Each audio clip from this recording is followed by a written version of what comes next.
sit back and relax and enjoy this the following program, which will start shortly. In the count of 3, 2, 1. And the whole time I was watching my carpet, I was worrying that I might vomit.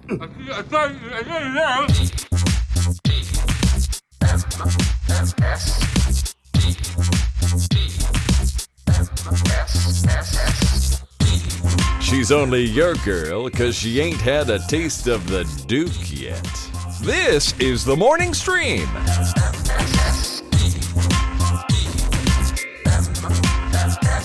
Good morning and welcome to TMS. It's the Morning Stream for Monday, August 1st, 2022. I'm Scott Johnson. That's Brian Ibbett. Hi. Hi, Scott. Hi. Hey, man. New month. How you feeling on a new month? You excited? Brand new month, and I'm checking my coffee here it doesn't appear to be heating in my Ember mug. It is cooling off, and I'm not happy about it. So I'm logging into the app, or I'm going into the app, and I'm realizing, crap, I have to log into the app to heat my coffee. What's wrong with this world, Scott? That's pretty effed up. Wait, was that always true? You had to heat it up, or to heat it up, you had to log in? No, I thought the app and the base were completely independent. The app just reports and says, all right, your prime temperature of 135 degrees has been achieved. Enjoy your coffee. Yeah, I would have thought that too. I think, and maybe it is, and maybe it's just... Wouldn't it be sad if it died today and it's out of warranty and stuff? You'd be just it'd be very sad. I have to go get I don't know if I'd one. replace it. I love it, but I don't know. God, I do like... How convenient has it gotten for you? That's the question, right? Yeah, it's gotten very convenient. I mean, I have my giant carafe, which I'll probably, as usual, finish, which I'm sure all that caffeine's real good for me. It must be. It has to be over time, just pounding yourself with caffeine. Just so good, yeah. Must be. And but when I pour that into the thing, that's still piping hot. That is still steam rising from the coffee, piping hot.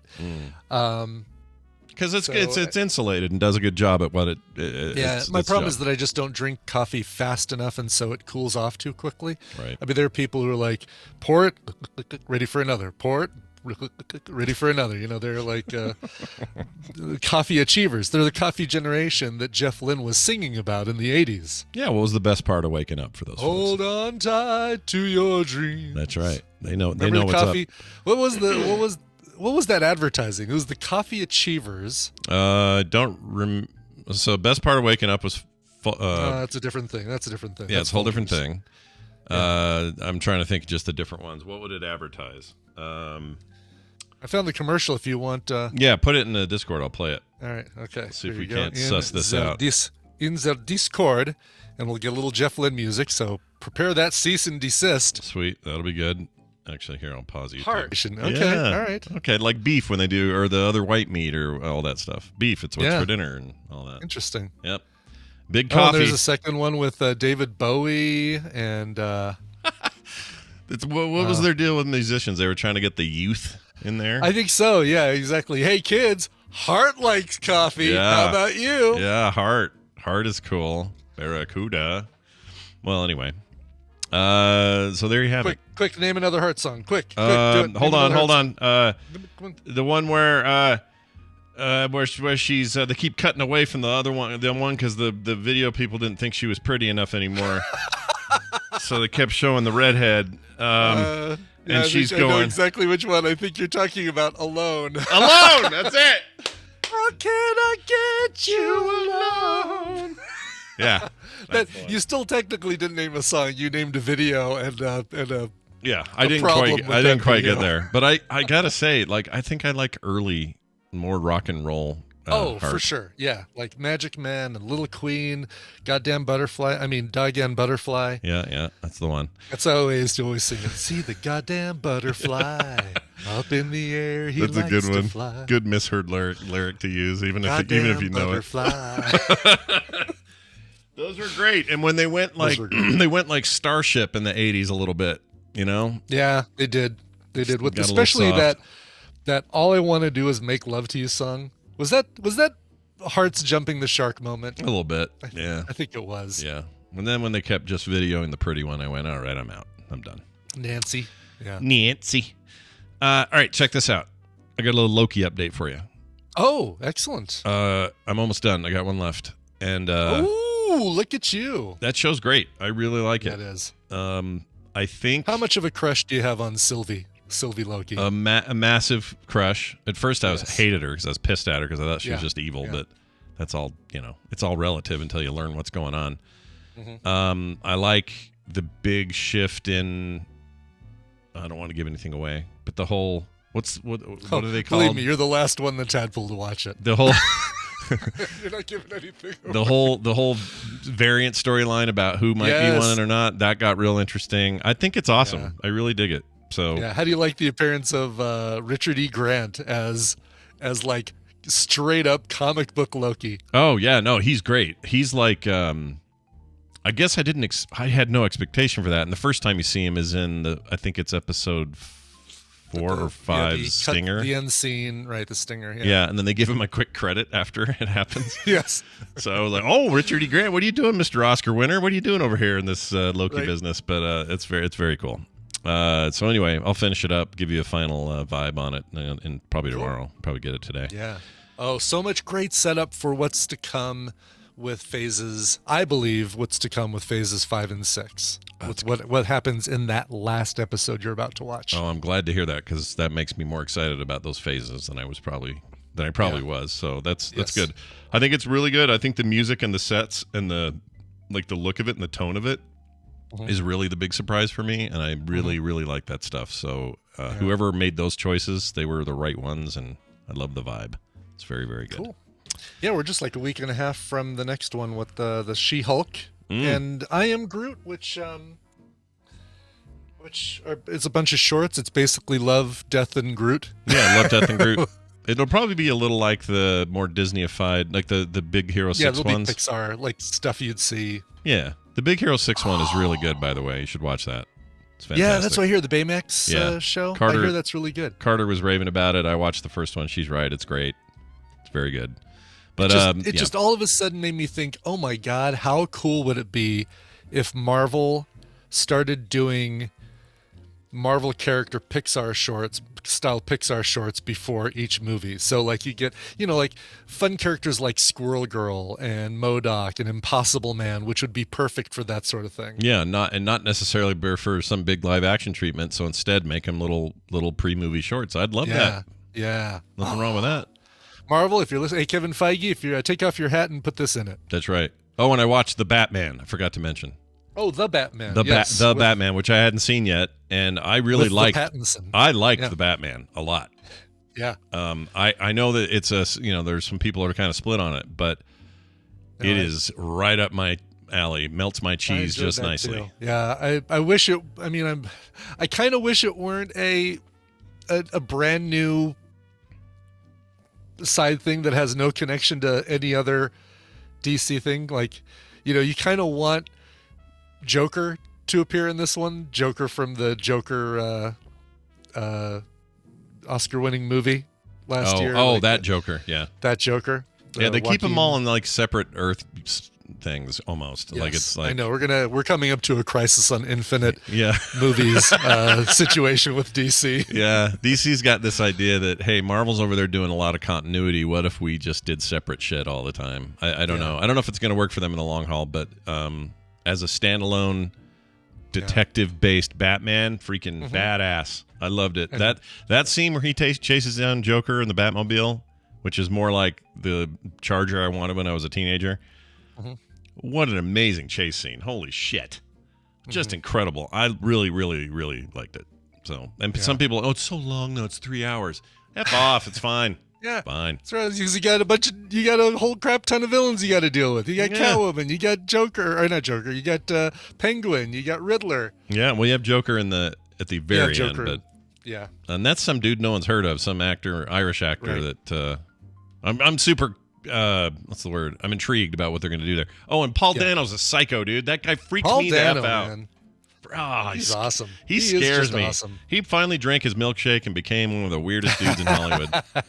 So weird. And he's writing DC books right now. I didn't know this. He's like, is he really? Paul Dano is? Yeah, I think he wrote a whole multi-issue thing for some Riddler storyline, and He's like into it. He's a comic nerd. That's so cool. Went That's to awesome. Comic-Con this year, not as the Riddler, but as a writer at DC. It was crazy. Anyway, that guy's weird. Gives me the creeps. And that's the most insane Riddler take I've ever heard of in my life. I've never even, I don't even know what to make of it. Yeah. I really loved it. A much, much darker Riddler. More Matt Reeves movies is what I'm getting at. Let's get those going. Yeah. All right. Real quick, got an email from Hank. Hank wrote in. Yeah, Hank. Send and receive email. He said, not enough talk about propane. No, he didn't say that. It's about swinging signs or signs that you're a swinger. It says, hello, Scotch and bourbon. Like the ones that in the wind. Yeah, the one, barber, open, those things. Yeah, those swinging signs. Those are the ones with a big pineapple on it and a black rubber ring on your left hand. Anyway, it says, I was listening to episode 2323 where you discussed Brian lifting a couple of swingers to a swingers club. I wanted to politely correct you on two things. We have an expert in the room here. Here we go. Okay, good. My wife and I are swingers. I don't know why I'm reading it this way. I know. Sorry. I'm not trying to make it weird. You made it weird. I did. It says, although she identifies more as polyamorous, we don't do clubs, hotel takeovers, and the like. We are very picky about who we play with, is the term he used. Hold on, before you even get to the next sentence. Yeah. Clubs, I understand, right? Yeah. Hotel takeovers. Oh yeah, my what gosh. is that exactly? I want to know more. You could be staying at a freaking Holiday Inn Express and all of a sudden get roped into some mayhem. That's what I want to know. You're just out at the pool. You're just on a layover till you get to Kansas for the convention. Suddenly the whole place goes like crazy. Right. What do you do? What is it's looking like that scene from Secret of My Success where everybody's going to everybody else's room? What's going on here? Yeah, why am I hearing yellow music? It's very weird. I love that. That'd be a great soundtrack to that. Beer boat. Oh yeah. Says, yes, pineapples and black rings are symbols of swingers. However, there are some specifics to it. The upside-down pineapple, that sounds like one of those Brazilian meat places where it's I don't want any more. Kind of is.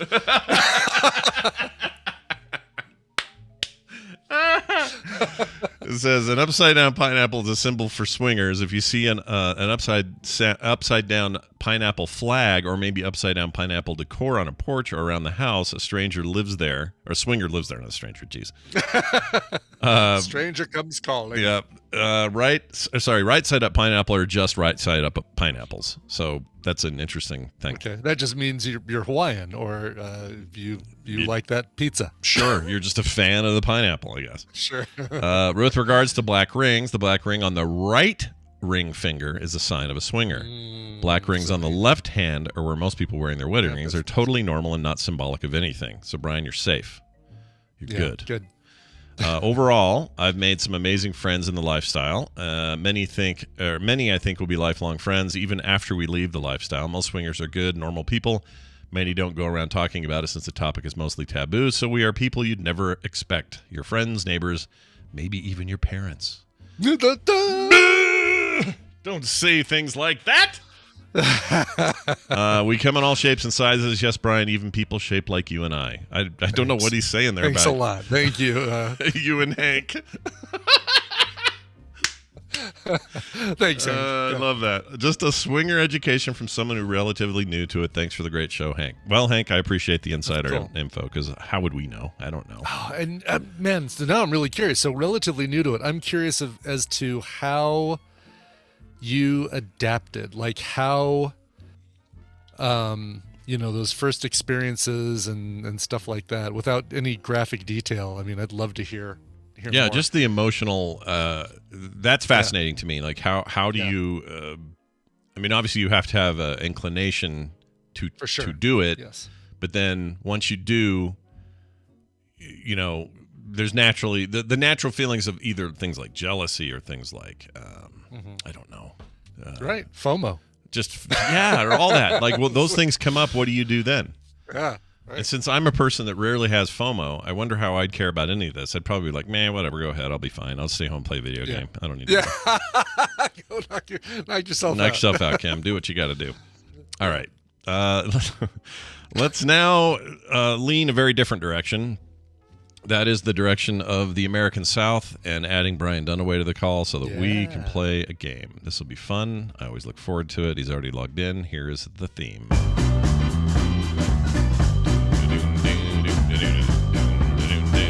I let that play a little longer because normally he answers by now, but he's not answering yet. So we'll just keep doing this. Oh, now he is. Hey, Brian Dunaway, welcome to the show. What are you doing? Oh, hi, Scott and Brian. How are you guys? Good, man. How are you? We're good. I'm doing good. It's nice and sunny outside, and I'm inside, so that's a bonus. We got a lot of cloud cover and some rain coming today, so we are different than you today. It's hot out there. Yeah. I feel like I'm on the radio show. Yeah. Be sure to stay cool. It's hot out there today. That's right. Keep Another one from Laura Branigan. You'd be a fun eye in the sky kind of guy, Brian. You could be that. Yeah. Yeah. Look, I've thought about it many times. Like, yeah, you know what? If this fails, what I'm doing now, maybe I'll just go do some local radio stuff. Yeah, why not? Sure. I-15 in a twist, 14-car pileup. Anyway, back to you. That kind of thing. Yeah. Anyway. Construction delays over on the 405. Those are going to keep you about 20 minutes to the city. But if it's all clear on the 18 if you want to head that way. Oh, good news, by the way. So that kid I told you about that got hit by the car out by us, just on the street just next to us that day. Yeah. He's fine. Yeah. He's good. Good. Yeah. Wow. Jeez. Oh, well, good. I just went through a roller coaster of emotions. I'm like, oh, no, I haven't heard about this. Oh, well, good. He's okay. It was a couple of I hope weeks he's ago. Okay. Oh, he is okay. Good. It was a couple of weeks ago, but I hadn't heard. There was like no word on how it went or if the kid was okay, and I just kept digging around, and finally somebody's like, "Oh yeah, I know the family. He had a rough week, but he's fine now." So. Yeah, you think? Yeah. I think this will be a rough week after getting hit by a car. Anyway, hey, Brian, we're going to play a game, and Brian Ibbett here has the rules and the tricks and the other word I can't think of. So, Brian, the treaties? The treaties. Brian, tell us all about the treaties. What are we signing here today? Welcome to the Morning Half Asses, a trivia game where I'm actually going to be giving you guys the answers. I'm going to give Scott and Brian a category and 6 possible answers, 3 of which are correct and 3 of which are incorrect. Depending on how confident you feel with your category, you can provide 1, 2, or 3 guesses. If you get any of those wrong, you get 0 points for that round. Guess 1, get it right, just like that. That's the sound. Guess 1 to get it right, you get a point. Guess 2 and get them right, get 3 points. Guess all 3 correctly, you will get 5 points for that round. The player with the most points after 3 rounds wins the prize for their contestant. And I pulled a couple contestants from members of the Tadpool that ain't here live. That can't call us on the old Skype or Discord or whatever we do with that sort of thing. Whatever the hell it is we use. Yeah. Scott, you're going to be playing for Rich from Ithaca, New York. Nice. And Brian, you're going to be playing for Samantha from Hermitage. You say Hermitage. I say Hermitage. Hermitage, Pennsylvania. So Rich and Samantha. I've been through Hermitage. Have you? Pennsylvania. Yeah. What's Hermitage like? Is it cool? Is it? It's just like every other place in Pennsylvania. Yeah. You got a lot of Amish out there eating eating. Not really. I guess there's a few. Getting ice cream shoved in their face by some jerk, some local jerk. Yeah, some jerk. Yeah, and then Harrison Ford punches him while he's dressed as oh man, that movie. Wow. Yeah. Witness me. Yeah, witness me. All right. Anyway, here, let's give you guys your first category and your answers to choose from. First question is American versions of a foreign TV show. So these are American TV shows that were adapted from foreign TV shows. Your choices are Seinfeld, The Office, Homeland, The Dating Game, Sanford and Son, and Ally McBeal. I'll put them here in front of you. Seinfeld, The Office, Homeland, The Dating Game, Sanford and Son, Ally McBeal. 3 of these, huh? 3, huh? 3 of these are adapted from foreign TV shows. Which are they? I got one more, but I'm not sure. I know 2 I'm for going sure. for it. No, I'm not. Locking in my answers. Okay. All right. Scott's locked in with 3. Brian is locked in with 2. You both, of course, honed in on the obvious one, which is The Office, of course, adapted from the British Office. You actually both said The Dating Game. Look at us. And Scott, you added Ally McBeal. You both were right with The Office. However, wrong with everything else. Sanford and Son is actually adapted from You have from failed a this UK show stupid called thing. Steptoe and Son. Really? Yes. Wait. Did not know that. I'm sorry. Where? What country of origin? UK, Steptoe and Son. And Homeland is adapted from a show called Hatufo. I can't read that because it's too tiny. From Israel. Okay. No, I was hoping you'd throw up the Three's Company thing too. Isn't that also a UK It show is, originally? yeah. It's from Man of the House, I think. Man of the No, House. that was, That's right. That's it. Isn't that it? That was it. Yeah. Man of the House. Yeah. Okay. I know that I think. there was one for All in the Family too. That I no, that was Yeah. Steptoe and Son ran from 62 to 74, and I've never I even bet heard their of it. theme song wasn't nearly as kick-ass. It was doot doot doot doot. exactly. Definitely wasn't Street Beat by Quincy or Street Beater by Quincy Jones. No. It's a great show, though. Sanford and Son, that is. I don't know. Steptoe and Son, I can't speak to. Never saw it. Yeah, Steptoe and Son. All right, let's get to you guys still 0 points. Let's get to question number 2. Prince's backing bands. So the Half-Blood artist, formerly known as Prince, Yeah. had several different backing bands. What were they? Your choices are The Revolution, The Family, The Time, Shockadelic, Third Eye Girl, and The New Power Generation. I feel pretty solid about 2, but Yeah. I'm going 2. I'm doing 2. locked in. You're both locked in. Of course, the obvious one again you both got, which is The Revolution. Yes. Scott said The Time. Brian said The New Power Generation. We're going to dole out some points here because The Revolution and The New Power Generation were both Prince's backing bands. Damn it. The Time was Third Morris Eye Girl. Day's backing band. Right. Kind of in the movie, it's he's the adversary to Prince. Third Eye Girl is the other. I Prince don't remember backing that one. band. Are you sure it's No. not? That was the newest one. Red, red. Which What? one? Third Eye Girl. Third Eye Girl. So wait, who was the girl that was famously Apollonia. yeah. Apollonia 6? Yeah, what was her deal? Where was she? She was a member of. Actually, she wasn't even a member of the Revolution. She was just another performer that Prince protege, Toured with. kind of like Wendy and Right. Lisa. And okay. yeah, Okay. there were a couple. Did you guys couple used to go to people. the whenever the Prince would come around? He was always touring. Did you guys ever I go never get saw see a the Prince Prince show. back in the day? I Never never did. got to see Prince. That's Aw. one. I got to see the Purple Rain tribute show in Vegas, which is No, that's excellent. almost the same. That sounds No, awesome. it's like barely. It's like barely. It's very good, but it ain't the same. It's not like seeing Yeah, the real yeah, it's Prince. not. But what's funny about that is that the actor who plays Prince and who does an incredible job of playing Prince disappears 3/4 or 2/3 of the way through the show, and then comes back as Morris Day and fights Prince off stage, and then comes out and does, of course, the I two thought you were big gonna. Morris I thought he was Day gonna come songs. back as the Batman. yeah. And The when- That'd be Batman. great. Yeah. I thought I could have sworn Morris Day and the Time were part of. I don't know why I thought that. I feel dumb now for not getting that right. So what? So one other thing about Prince. Do you have a favorite all-time Prince song? Like if you had to pick one, what would you say? I have the one that's in my head that I can't never stop singing. What is The it? one I don't know if it's my favorite or not. Alphabet Street. Yeah, that's a good one. It gets in my head and I can't not sing it. Yeah. Yeah. Not going Sometimes down. It Snows in April. I really like. Alphabet Yeah. Street. That's a good song. Oh no, you know what it is? I'll tell you exactly what it is. Hands down, beautiful. What is it? Not Beautiful Ones. Is it Beautiful Ones? Shit, what's it called? I don't know. It's my favorite damn Prince song. My favorite damn Prince song, and I can't remember the damn chorus? name of it because I keep thinking of the Suede song that's got a similar name. And Brian Beautiful One. Dunaway singing Little Red Corvette's not helping you probably to remember. Yeah. At all. I think So- it's just called Beautiful One. What's the one where he gets up? Because I think my favorite's the one where he says, "Ladies and gentlemen, we are gathered here today."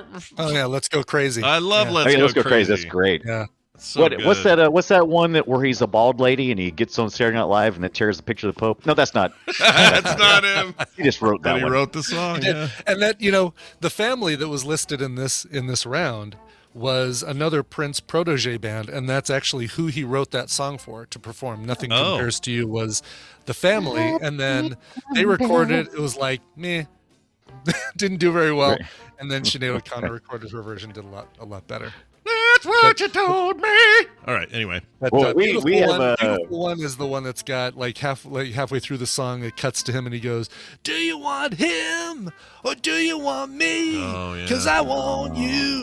It's such a great, like, it is the best part of any great Prince song. Did we ever learn who Nikki was in the hotel lobby doing this stuff at the magazine? Did we ever learn who that was supposed to be? Yeah, it was Nikki Bloom.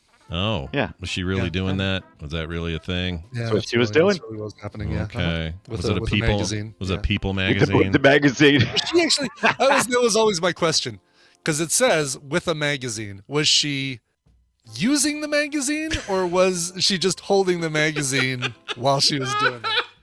I don't know, but we'll never get the answer. Sadly, with Prince's passing, I feel like everyone needs to turn their pineapple upside down right now. Right. Was it a hotel lobby? There was a swingers takeover? Yeah, I don't know. Oh, wow. All right. Anyway, let's get to your last one. Brian's got 3 points. He's in the lead. So you have to, you're really going to have to step up your game, Scott. All right. Parts of a flower. Parts of a flower. Your choices are the receptacle, the pedestal, the dolman, the carbuncle, the stigma, and the ovary. It's a carbuncle? Really? I don't know, but I won't. I don't care. Oh, shoot. Wait, the receptacle, the pedestal, the dolman, the carbuncle, the stigma, and the ovary. Oh, shit. I need to get all 3 of these to win, don't I? You need to get all 3 of these to win, yes. Or if I goof, because I just went all in, baby. I took all my chips and rolled the dice. Yeah. I have no idea. I know one. I don't know the rest. Okay. All right. And you both have locked in. And I think I see where I messed up. Go ahead. Yeah, sure. So I'm going to tell you, Scott, that your 3 choices are all wrong. Wrong. Yeah, exactly. Oh, no. Yeah, the actual answers are the receptacle, the stigma, and the ovary. Scott, you chose pedestal, dolman, and carbuncle, which I think are all parts of a wrestling mat. Yeah. Yeah. They sound like, I want to see the touring comedy stylings of pedestal, dolman, and carbuncle. Is what I want to see. Once I saw pedestal, I read that wrong. I just was clicking on it. Pedestal. Is the carbuncle like the thing? It's probably not. And somebody who knows wrestling far better than me. Is it? Yeah, carbuncle isn't that the corners where they? Punched his head into the carbuncle. Oh yeah. That sounds right. Right. I think you're right, but it's also a cluster of boils. It says here, caused by a bacterial infection. Yeah, so if you have a bacterial infection that creates a cluster of boils on your back, that is a carbuncle as well. On your back? Gosh. Oh, my God. That sounds like one of those 70s. Thank you, J.C. Calhoun. Yes. Turnbuckle. Oh, turnbuckle, not carbuncle. You had me along for your ride, though. I was buying it. Clearly, this is proof that I don't watch wrestling. We're often or the corner of wrestling. We're never accused of being wrestling fans. Maybe you've done away a little bit, but now we know for sure. Yeah. I have a little bit of love for the wrestling. Sure. I love that Ric Flair what was he talking about the other day? But he was talking about he needs to be drunk to wrestle now or something like that. He's always dead. needed to be. Isn't he dead? I think he's dead. No, yeah, he's dead now. He's drunk in his grave. Dead. I don't know why I thought he was dead. I don't know. I mean, you think everybody's dead, Scott? No, these wrestlers they don't live long, man. They get the thing and they go, oh yeah, and then they die. You do if you got flair. I guess Ric Flair will never die. Yeah, you're right. It's true. Well, congratulations going out to Samantha from Hermitage, PA. You're getting a copy of Nowhere Prophet and Blue Fire. I forgot to mention how good Nowhere Prophet is. That is a fantastic video game. Well, we hadn't even talked about the prize yet, so there would have been no reason for you to bring that up. Oh, well, there you go then. But don't worry, Rich from Ithaca, you're getting a copy of Planet Coaster, which also feels awesome. like I'm combining 2 80s cartoons into one Steam game. Yeah, it's very good. Planet Coaster is basically a giant roller coaster sim where you can build your giant theme park and go nuts with it. There's a creative mode. There's like loop-de-loops, and it's super realistic looking. It's a very cool game. The people that make those new Jurassic Park sim things on PC, they made it. That's those guys. They're very good. They make Planet Zoo as well. I know too much about this. I've learned. Yeah. No, you know just the right amount. Exactly, yeah. I know just enough. Hey, Dunaway, this has been a good time as always, and of course, good times will be had tomorrow afternoon at 3:30 Mountain Time, when Brian and I, that is to say, Dunaway and I, will be doing a entire Play Retro show about the Strike series of games back in the day. Yes. I didn't even know there was a PlayStation game. I will be playing that later to see how it is. But the Genesis and Super Nintendo had these games. Yeah. They were Desert Strike, Jungle Strike, Urban Strike, and Nuclear Strike. Oh, you forgot Soviet Strike. Oh, There's Soviet Soviet Strike. Strike and Nuclear Strike. Those are both on the PlayStation era 32-bit consoles. Yep. Yeah. Yeah, I Don't forgot bother about with those. the N64 version. It looks like crap. It's garbage. That's not a good game. But those early 16-bit versions, man, those were awesome. Incredible series, so much fun. Kind of sparked my even to this day love of like mission-based. Kind of go at it because everything was at the time. Everything was linear. Yeah. We were playing a lot of linear games, and this was open world. But in order to progress, you had to do the missions. Yeah, you had to do the missions, and the missions were hard. This is not an easy game, but they were great. Some of EA's best work of that era. And they all look dumb in their big, tall cartridge on the Genesis. So we'll talk about that some as well. with the yellow tab. Yeah, real dumb. What's real that dumb. yellow tab do? That yellow tab don't know. turns out it does nothing. I always thought, carts of that era, 16-bit, a lot of them still had batteries and stuff to, game saves on the cart. And I always thought that EA just had been super cool. And it's like, hey, here's the easy way to pull the battery in and out. Nope. Wrong. Nope. It's just there for looks. And they also, the reason that they got their way and got to make their weird cartridge is a long, ugly story about who's going to pay who and if they could get a better deal on platform fees versus Nintendo. It's a big, ugly. We got to do. We'll talk about it tomorrow. I don't think it's worth the whole show. Oh, yeah. But we definitely got to talk. And we need to talk about that. We need to talk about EA's love for the 3DO that failed, and then they said, "Hey, we know we'll shift over to the PS1." Then yeah, we'll go PlayStation. We'll do PlayStation. We'll go PlayStation. Anyway, that's tomorrow, 3:30 Mountain Time for the live show here at frogpants.tv, or you can get it on the podcast feed wherever you get your podcasts. That's Play Retro. Brian Dunaway, have a fantastic day. Oh, you. Kiss our butts. Bye Nope. now. Oh. He says no on his way out. All right, we have 10 minutes. That means we're going to catch people up on what happened around the world while they were gone. Oh, it's good. Yes, the important part. Yeah, while they slept. Brian, it's the news, and it's brought to us by The bird that pooped on Scott's head last night. Thanks, bird. Yep. So last night, sitting outside on the porch, it's beautiful out, nice and cool but warm. Perfect summer night. Just chilling, checking my phone, looking at the stars, and a bird took a shit on my head. Did you say there was a small bird, or I guess the question is, was it a small poo or a large poo? It was a large-ish poo, but the bird itself was probably pigeons. In fact, it probably was a dove, which I think pigeons are just doves, right? Great. Yeah, doves. they're just, albino doves, or all the pigeons are. Yeah, so it was gross, and it's because we have all this tree growth over there, and I just, it's there. They were here before us, and I understand. Yeah, and it's their tree, really. I mean, you just happen to be in their way, and it's their world. I'm just living in it. They don't have toilets that they can use. The world is their toilet. Yeah, thanks, bird. Anyway, here's your stories.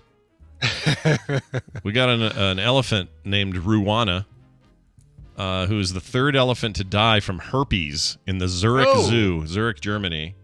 Elephant herpes. Oh, my God. Forget monkeypox. We have elephant herpes. We do. It's pretty gnarly. Another elephant has died in the Zurich Zoo from herpes infection, from the herpes virus, Park said on Saturday. The third to die there from the condition since the end of June.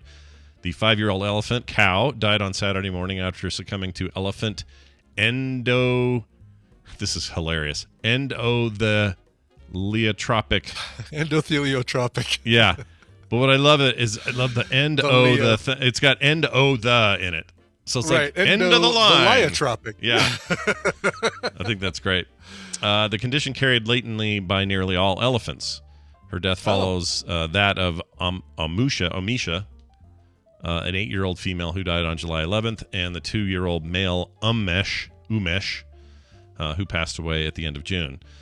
They were given all the antiviral drugs to protect her and showed no signs of illness until Friday. Losing a third elephant to this dreaded virus is such a short time as a tragic loss for the Zurich Zoo, yeah?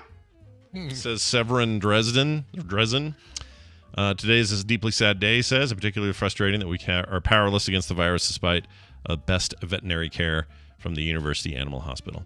So if you were thinking about animals today and you were worried about elephants, well, your worry was justified. Yeah, clearly. you were correct to worry, I guess. Here's the thing that surprised me, that that condition is carried latently by nearly all elephants. Like, oh yeah, we all have herpes. So it's just in there. It's just got to be triggered or something, right? Yeah, exactly. Yeah. Dang. Some of these weird, like the whole shingles thing, or I guess AIDS is this, or HIV.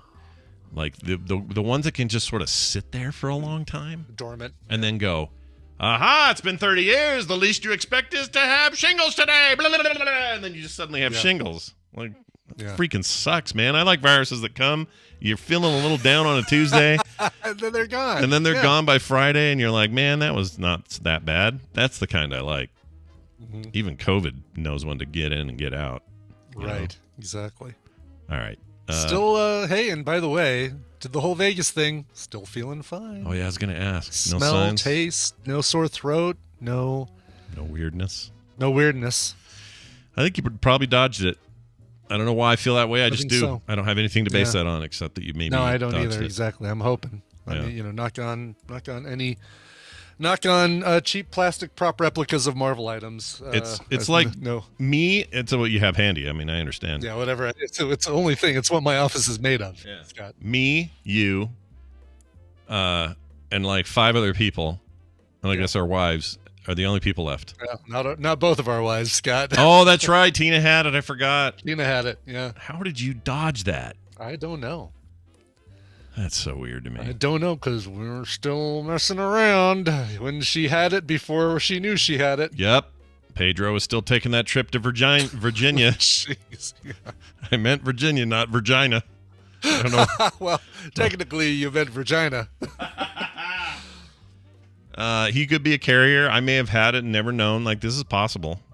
Mm-hmm. I wish there was a way to tell so I could quit thinking about it, Yeah, I know. Yeah. It's certainly possible, right? And be completely asymptomatic. Yeah. Easily could have been the case. Oh, yeah. Lots of people. We've got our, the on-go tests, or the whatever, the tests you can take at home. I'd love to do one of those lab tests to see if I have the antibodies from getting it in my system. Yeah. If there's a way to do that. There is. I think an antibody test would do it, but I don't think anyone gives those freely, just willy-nilly. Right, exactly. Yeah, like, try here, this is just a recreational test you're taking. Yeah. Well, all I know is that shingles thing knocked me out and the COVID thing did nothing to me, so maybe that's a sign that the COVID thing could have happened with me and I never knew it. Mm-hmm. I don't know. Mm-hmm. Yeah. All right, check this out. Air Canada. Oh, hold on, there's a rule. Canada! There we go. There you go. They sent a passenger's cat from Toronto to San Francisco without the passenger and then told him to go get it. Oh, well, that's horrible. This isn't very Canadian at all. No kidding. We've moved your cats to another country. Yeah. What do you say about this? Go get them. Hey, Jeff Sire, you want to defend this, buddy? You want to send me an email defending this one? Yeah. He had bigger problem. His 2 cats. Oh, his 2 cats, Mimi and Bubba, got sent to San Francisco without the dude. Zeb told Insider Air Canada that. Insider. Oh, that Air Canada. It's not the same. It should be a comma there. Zoeb told Insider that Air Canada. No, I don't know. Anyway, Air Canada said under no circumstances would his cats fly without him, but his luggage might. Yet after hours of waiting, he was told the cats had indeed been sent to the U.S. without him.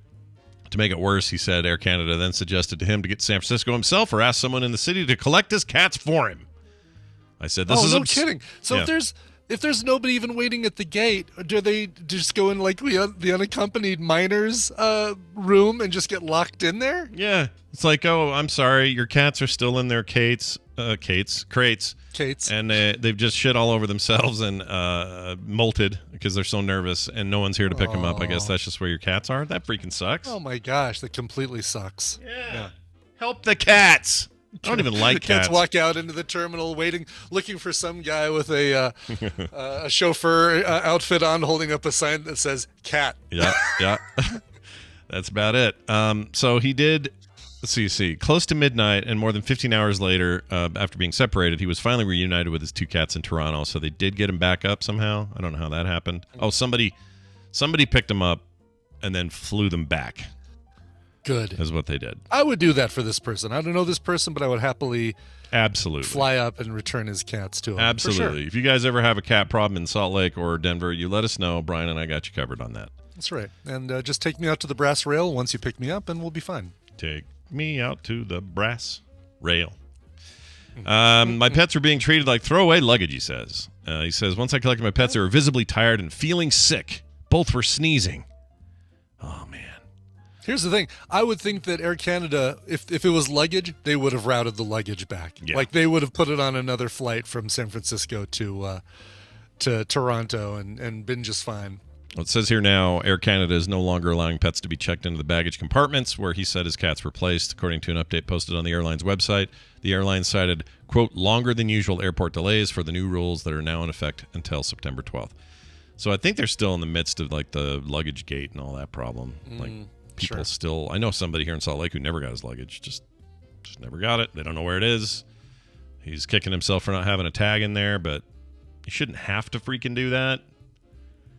And no, for sure. And I don't think he still had to pay for everything. It's not like they refunded him.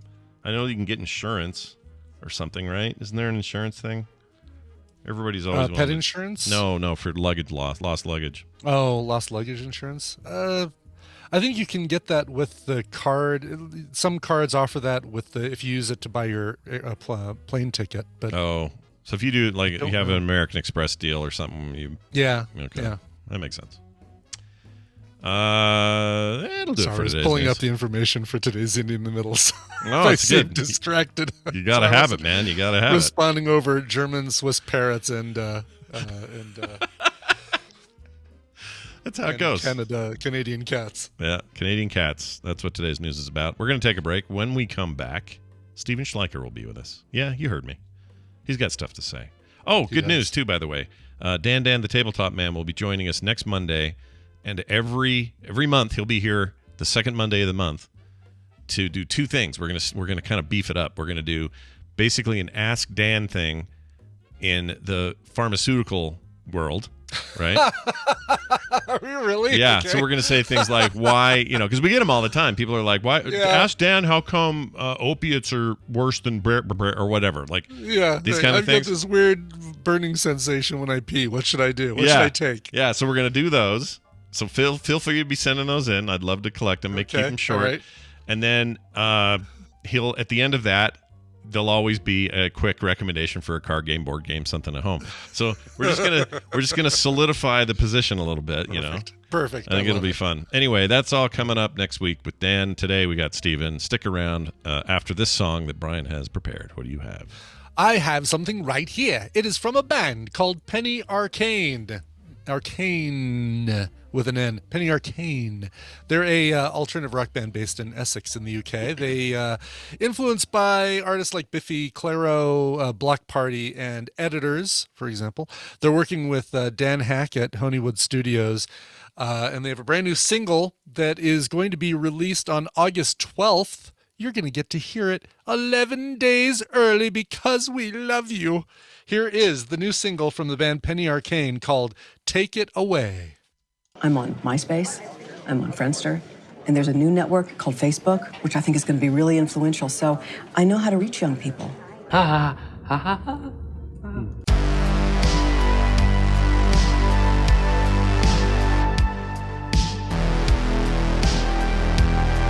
The Morning Stream. You're soaking in it.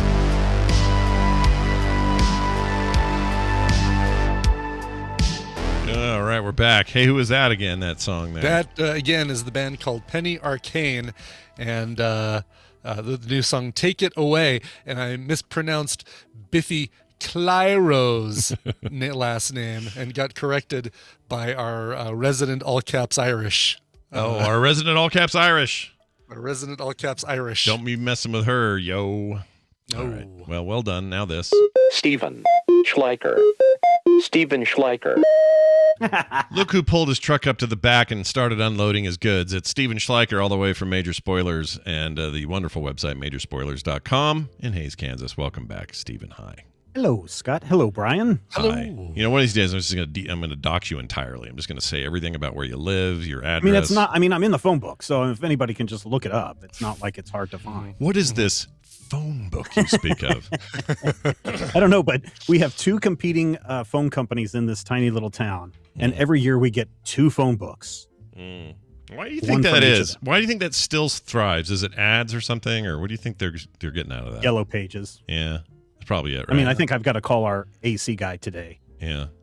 And it's not even. I'm not Yellow Pages to find that out. I'm not even like wanting to hasten its death as a cultural thing to get a phone book. I just don't know how it survives in today's climate. Like, how do you have this interconnected world of phones and devices and internet and information at your fingertips and still need a phone book? I can't get it. I can't figure it out. Like, even detectives don't use them anymore to like try to track people down. So anyway, there's my hot take for the day. Hey, Major Spoilers, let's talk about some stuff. First, before we get to Paper Girls, which I do want to talk about. Yeah. I started ripping through that Good Asian thanks to Steven's recommendation. Oh, see? What you think? It's great. It's really good. It's like, I love noir storytelling, anyway, and I love it in comic book form. Always a big fan of that sort of thing. But this is really, really good. And just telling it from a perspective that we just don't hear in comics very often, it's very good. Yeah. Now, are you reading the trade, which is out, Yes. or are you reading the single issues? Because trade. in the back of this, I don't know if in the trade they have a discussion about who the main character in The Good Asian is based on, a real life person from Hawaii. And in one of the issues, maybe it's the first or second issue, they go in and talk about that person. And his role as an Asian detective in the United States, the first Asian detective in the United States back when there were still rules. And that's kind of the point of this story is in Hawaii, this guy is fine to be a detective because 95% of the population is Asian. But in the mainland, that's not allowed. And so that's what this whole story is about, and him trying to find a missing person, reconnecting with his past and a past love and all these things. It's really good. Yeah, it's excellent. And I think the art's incredible. Just feels, I mean, the praise it's getting is deserved. It's very, very good read. Mm-hmm. So if you're looking for that, it's Image. That extra stuff might be in the back of this trade. I didn't look, but I'll check. But it's awesome. So you guys were talking pre-show about your love of Westerns. Yeah. Well, and I've told you before to go get that Supergirl World of Krypton True Grit inspired story. Yes. But if you want something that's more Western related, I would suggest Pulp from Ed Brubaker and Sean Phillips. Oh. Okay. It is a story about a guy who writes pulp Westerns and tells the story about this bank robber from the old West days. But this guy is so broke that he decides that he's going to go rob a bank. And I won't tell you anything other than that. So he's going to rob a bank in modern day, I want to say 20s or 30s, maybe even earlier than the 20s. But it's a good one. I think you'll love it. It's got Western landscapes. It's got your whole Utah Valley thing going there. Oh, very nice. I was when I was watching 310 again this weekend, 310 to Yuma, the new one. Mostly Utah and Arizona filmed, but man, I just want to just escape into that. I love that stuff so much. This looks great. I'm looking at the cover. This is beautiful. Yeah. Ed Brubaker, Sean Phillips is the artist. Mm-hmm. Yeah, I'll definitely. I had not heard of this. This looks it's a single shot comic that they came out with 3 years ago. I forget. It's about 3 years ago, maybe. But it did win awards, so it's an award-winning comic. It's really good. I kind of wish that they had. I'm glad that they released it as a single volume instead of trying to serialize it, because I don't think they had enough material to do that. But as a standalone, let me just read this like you kind of would a dime store novel. Sure. It's great. Oh, man. I'm in then. Okay. I know what I'm reading next then. This looks great. Your recommendations have not let me down ever, I don't think, but especially lately. These have been all really good. Tell me about Paper Girls. Why should people know that name? And if they don't, should they track it down and find out? And why is it a big deal today? Sure. So Paper Girls is a brand new series that launched on Amazon Prime this past weekend. The interesting thing is that in the past, Amazon releases things 1 week at a time. they dropped all 8 episodes of the first season for you guys to check out at once. So you can binge through it, and each episode's between 30 minutes and an hour. I was able to get through it over the entire weekend, watched a couple episodes on Friday, a couple on Saturday, and then on Sunday. This is the story of four girls who have paper routes. And in 1988, some stuff happens, and they find themselves through time travel in 2019, and then again in 2099, or not 2099, 1999. And they want to get back home. And it's a very interesting tale of them seeing what their future could be like. It's also I would say it's very girl positive in that it deals with issues that a lot of young girls, these are all 12-year-old girls, that might be facing as they're growing up. And probably most important for you, Scott, it is written by Brian K. Vaughan, who I think both you and Brian love the Saga series. Saga's awesome. Yeah, love Saga. So this is based on his comic book. His Why the Last Man, Saga, and a million other comics. Yeah. Brian K. Vaughan never, ever lets me down. He's always good, except for how long it took him to get back to Saga. But his adaptations, unfortunately, have been hit and miss. But that's true.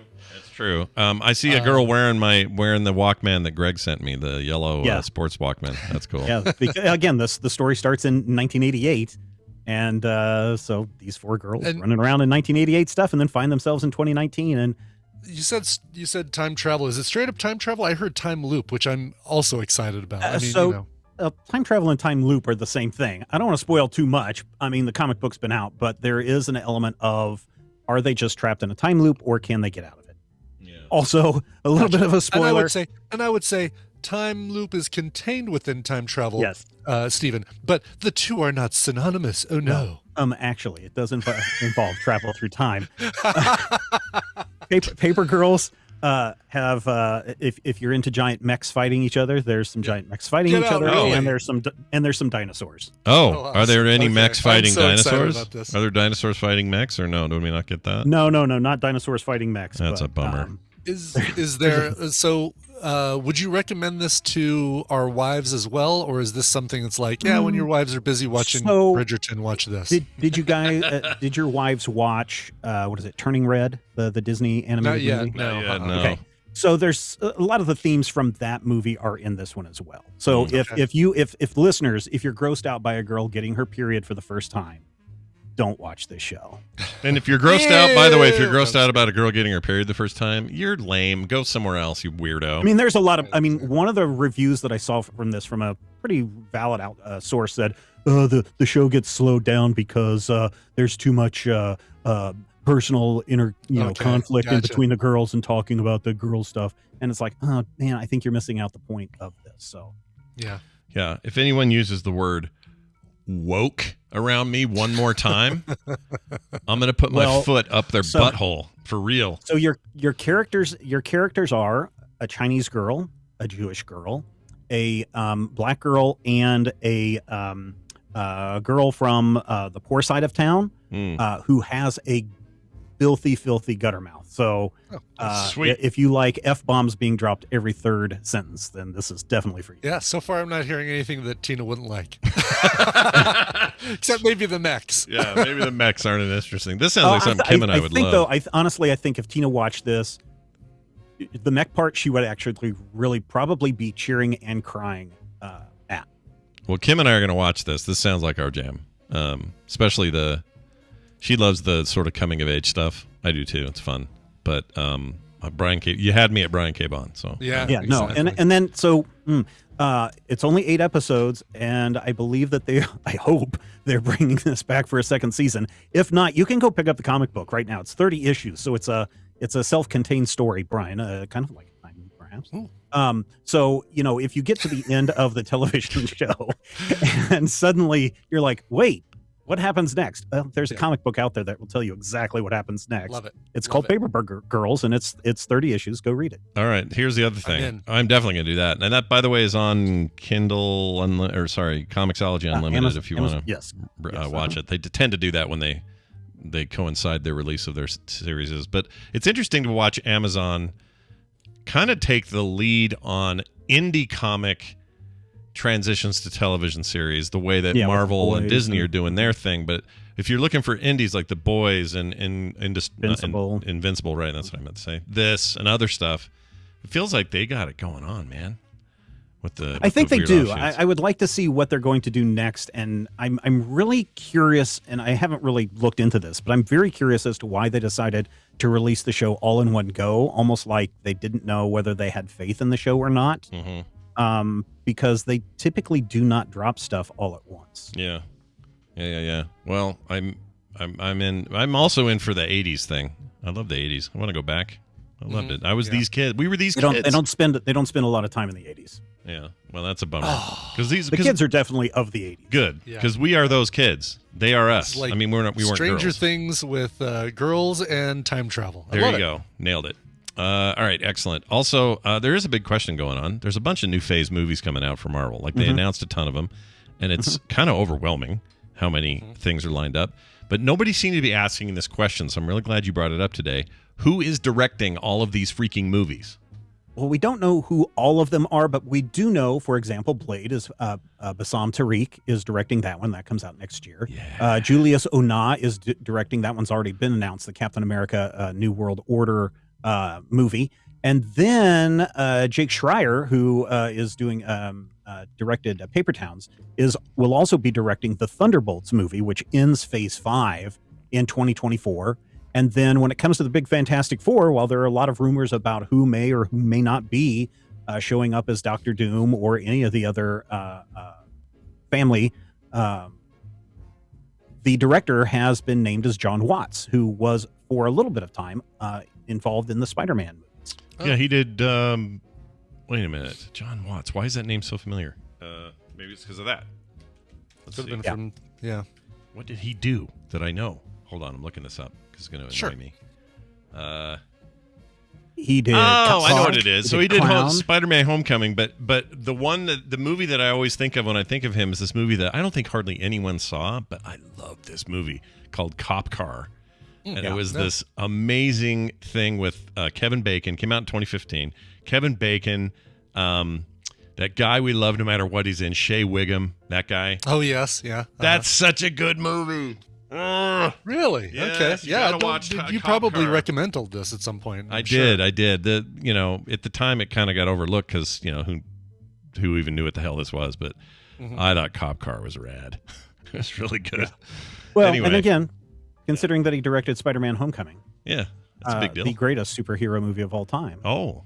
Maybe he will have a follow-up with Fantastic Look at Four. you throwing down the gauntlet. I thought. Well, you were, I mean, the live action. I Into should the say live Spider-Verse, action. I was going to say. Into the Spider-Verse is the greatest, but for live action, Spider-Man: Homecoming is definitely. Yeah, I picture Steven in his Spider-Verse jammies at night. I wish if they made fat guy size, a fat guy adult size. They just do like I'd definitely be asking those for my birthday. They do the Kingpin with the tiny little head inside the giant suit, and you wear the fake tie suit jammies. I'd wear that. Anyway, that's awesome. So, but probably some surprises in here that we'll just get to, right? We'll get around to something. And somebody asked me today, "Oh, have you heard that the Punisher is going to be in the Daredevil series?" And it's like, well, where'd you hear it? Go and look at the source. It's some Twitter account that has no source back to anything. Exactly. Yeah. And so now people are all giddy over this. It's like, okay, follow the source. Is this a trusted source? Who are they saying they got the information from? And unless it's coming from the studio, it's probably just a rumor. Right. I mean, I was trying to think the other day if they would actually go as far as to make. I mean, the Punisher show, as currently constituted, was on Netflix, is on Disney Plus. It's on Disney now. Yeah. Yeah, you can watch that there. So that was a pretty hardboiled, hardcore thing for Disney Plus standards. Totally was. And that's why you got to have a PIN number now. That's right. You do have to have a PIN number now. I was a little surprised they didn't shift all that to Hulu, which they basically own anyway. But and they put all their saucy stuff over there. But since they're not, and I can get it over there, I have hopes for getting that Punisher stuff back. Let's go. Oh yeah. I mean, if the actor shows back up in a Punisher series or shows back up in the Daredevil series, that's fine. I don't think that there's any problem with that. Yeah. But if you're getting too excited about something that has not been announced or confirmed, then maybe slow down a little bit. Plus now we got Barenthal. D23, Brian. You're hitting at D23. Yeah. Yes. So maybe then at D23 you'll get that news about Punisher. Right? It feels like they really like shut their wad. They spilled all their candy at Comic-Con. I don't know what they could have left to talk about. I think they're going to have a lot of Fantastic Four and Phase 5 or 6 news to come out. Yeah, maybe, because there are still a lot more preview stuff. Sure, there are a couple like to be named movies in the phases too that they could release information about. So yeah, I'm hoping. I mean, that's one panel that regardless of what else is going on at that time, that's one I will be attending. I can skip the the Sleeping Beauty sing along or whatever they've got going on, but that panel I'm going to be there. But what if during that panel is when they have the new Kyber crystals exclusives for D23? What are you going to do then? Oh man, what are you going to do then, then, colors Brian? could they come out with? Orange, beige. Look, the human eye can detect 16 million. So well, that's true. Or no, is that? How about a taupe? Give me my taupe Kyber crystal, please. Yeah. Here's the problem with Punisher. Kyber crystal. If you want Punisher back, don't forget you have to contract not just John Barenthal, but not one, both of his earlobes. Both need contracts. That's true. Yeah. So everyone thinks it's all easy. You want to get Chris Evans for something? They both need a separate trailer. Exactly. You signed a deal with Chris Evans, he's in your movie. You signed a deal with John Barenthal, you got to talk to and those lobes are off doing other shit. How are you going to get them all in the same room? Oh man, I don't know how you're going to do it.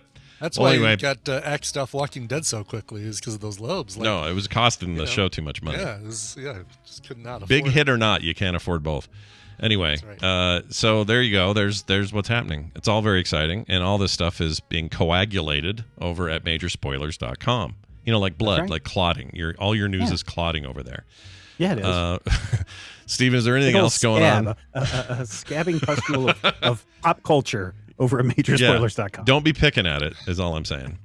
Are you got anything cool going on this week you want to mention for the folks? Well, I guess the only thing that I do want to mention for people that are not in the know, this week there is another series that launches on the Netflix. I believe it's the Netflix, the Sandman series. Oh, yeah, that's this Friday. Yeah. So I think it's Netflix, or is it HBO? I don't know. It's Netflix, but it's very exciting. So Sandman exciting. coming out August 5th, so go and watch that. I've got so much excitement around that. I cannot wait. We were talking about Samaritan. Scott and I were the new Sylvester Stallone thing. Yeah. Is that's not, I guess that's based on a screenplay that was based on a comic that barely came out, like was some forgotten print kind of thing. Yeah. Do we know anything else about that? That is all I know about it. I tried to track it down. It's like, well, maybe there was something comic that was going to be worked on, but then it went away, and it looks like a really cool plot. I'm kind of interested. It does. The trailer It looks does, really cool. It's one of those turn off your brain and just enjoy the action. I was going to say, because Sylvester Stallone has such an incredible record for comic book adaptations. Oh, yeah. I am the law. He's very good in Guardians Volume 1. I'll give him that. Volume 2. Oh, is and it very 2? Briefly in Guardians Volume 2. That's true. He barely showed up in there. So we'll give him that one. But everything else... Yeah, I'm here for Yondu's funeral. Also, one of the great crimes against humanity is they never gave Carl Urban a second Dredd movie. That was so good. Yeah. I want to watch Dredd now. I want to hang up on both of you, end the stream, and watch Dredd. I'd go watch Dredd. Dredd Well, if you do go and watch that, Scott, remember to stay hydrated. Look at the transition. He's a pro, this Schleicher man that we have on Mondays. All right, well, there goes Schleicher into the wind. And now we do also, except we have to play a mashup, okay? I didn't put it in here. It is the law. It is the law. Abe McConaughey is the title today. Okay. It's a BII, which is Ibbott Impressions. Oh, God. I don't know why it's BII, though. Brian Ibbott Impressions. That makes sense. I guess, yeah. Anyway, we're going to play it now. This is from Jamie, our TMS Mashups guru, and this is what he made. Oh my God, I saw your Oingo Boingo bumper sticker on the back. I love Oingo Boingo. Oh my God. Is it too early for me to get a fish sandwich, boys?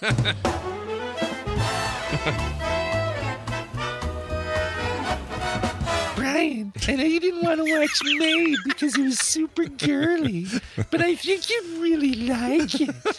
I say, do you have the time? Hold on, let me squirt some milk from my anus. Totally okay to have a doctor jam a camera up your saddle smasher and make sure there's no beans in there where they ought not to be. Brian, I have all this leftover stuff. I don't think I'm going to do any more stained glass this year, so let me put that stuff in a cabinet. Get on your feet, maggots. He's Canadian, though. Canadians, That's right. they're Do too they nice. say that? Yeah. Okay. Yeah, they just say, oh, hey, if you don't mind, hey, we're going to go run a couple laps, eh? Oh, hey, maggots, eh? If you could get sorry to wake you up, but if you could get on your feet, eh? I hope you have a very happy birthday. Honey, hold on. I'll be right with you. We can go to the Elks Lodge as soon as I put on my onesie. Hey, Fred, it's a little Notice how it cups my unit. Brian, looks like you take forever to do this level. Do you want to just play it on an easy mode? Hey, guys, what's going on? I'm a kid. Well, this card has this card. Hey, you guys, I'm Sully. Hey, what's up? My shirt's off. Oh, we could use this as a different ingredient in a different product. We can mix and match these and make 4 other items for our menu. Exactly. What if we put steak in a Mexi belt? I keep that Battlestar Galactica right above my turlet. That's right. Right where I do my shit. Tina's like, Where are the Melba toast? There's just pretzels and peanuts in here. Those squiggly orange breadsticks. hey, you know the thing about prostitutes, it's the only profession besides burger joint waitress where you lean into a car window to get things going. I don't get no respect. No respect. Brian, you did a great job replacing our light switch with a dimmer, but did you have to break the sink? Brian, I hate it when you do your Tina voice. He's also Lincoln in a new documentary. He does the voice of Lincoln. I'll have to check that out. I thought haven't seen Matthew that. McConaughey was the voice of Lincoln. No. The nation's going to be all right, all right, all right. Can you imagine? man. These slaves keep getting younger and I keep staying the same. Oh my God. 7 years ago. All right.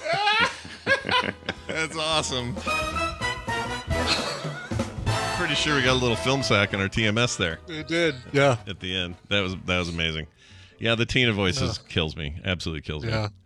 Christine Fletcher, by the way, just unsubscribed and she's out of here after that. She's out of here with that. After that mashup, she's done. Christine, send me an email. Let me know how you're feeling. Let's make sure everything's okay. Because that was a lot of that. And she doesn't love it. All right, real quick here. Got a couple of new patrons. Perfect day to be talking about these people because it's August 1st. Yeah, it's August 1st. They're brand new patrons. That's on a brand right. new month. Brand new month. Time to join. Get in here. You get an ad-free bonus content episode every day, cool stuff on the weekends, things in the mail, and it's only a monthly for tons of content. Yeah, that's right. Be like Jason L. and Cameron Dix. D-I-X. Yes. Yeah, I just want to emphasize that cool last name. He really did. Boy, I bet he's Cameron Dix. Did that too. It sounds like a private eye or something, you know? Cameron Dix. That's yes, right. Exactly. Cameron Dix will find out why that dame walked into my life that day. Anyway, Jason L, Cameron Dix, you guys are awesome, and welcome to the fun. If you want to be like them, join up at patreon.com/TMS. Details and more at frogpants.com/TMS. And keep those emails flowing, including if you got a couple of questions for Dan and his pharmaceutical expertness, send them to themorningstream@gmail.com. They can also be a recommendation for a board game. That's fine too. Yeah. That's it for us. We're out of here. We need to play song before we go. I guess. Programming note, this is like the most normal ass week ever. So shows every day. TMS Couch Potato on Friday. Oh, yeah. Yep. That. And then what else? There was something else I was supposed to mention. Shit. Can't think of it. So I won't worry about it. But I will worry about a song. So why don't you play one so I can worry about that? Yeah, so, by the way, I love the fact that Tally just confused Christine Fletcher and Louise Fletcher. She just confused the wife of the voice of TMS and Nurse Ratched from One Flew Over the Cuckoo's Nest. So. Nice. Good combo. Well done, Tally. All right. How about a request? This one isn't even on the board because it's a personal request. We mentioned earlier that Nichelle Nichols, Uhura, or as some people pronounce it, Uhura, passed away this last weekend. Yep. And she's done a bunch of covers, and so I felt like, oh, well, let's definitely play one of her better covers. And no, it's not that horrible Star Trek, that's so bad it's good Star Trek themed cover that she did with all the lyrics that Alexander Courage wrote. No, this one is from the same album, her 1970s album called Down to Earth, or I'm sorry, 1980s album called Down to Earth. It's a cover of the Nina Simone classic that was also covered very famously and beautifully by the band Muse. It is Feelin' Good. Here is Nichelle Nichols. This show is part of the Frog Pants Network. Frog Pants Network. Get more shows like this at frogpants.com. Look, you can see the blood. I thought that was your blood. I thought it was your blood.